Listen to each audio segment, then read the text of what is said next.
Have you ever wanted to make your own eschatological gambit? It's easy. Just follow this simple formula. 1. Determine what's currently wrong with the world.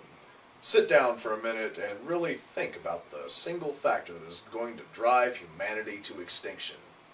Remember, be specific. There are billions of reasons that humanity has been on the verge of annihilation since its inception, but as an apocalyptic prophet, you must ignore this. Really narrow your focus.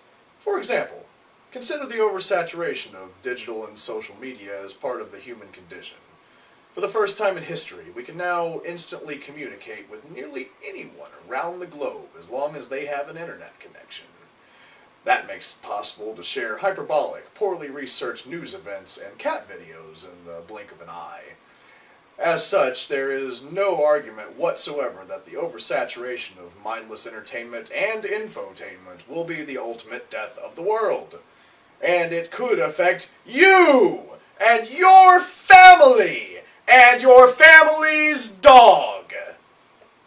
No matter what, accept no arguments. Be unreasonable or be ignored. 2. You need a source. This is a pesky detail, but even really gullible netizens will likely require a second opinion.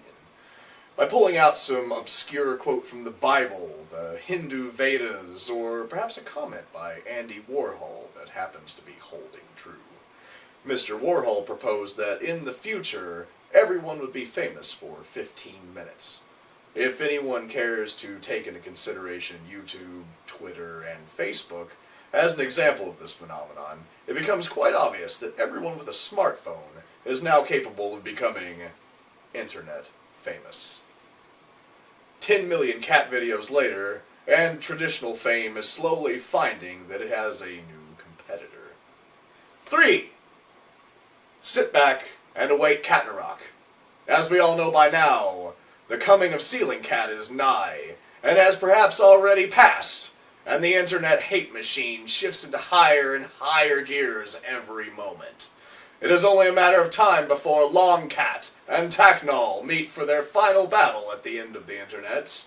It is then and only then that the two great spirits of the interwebs can merge as one, clearing away the world, only to slip back into opposing forces as time begins again.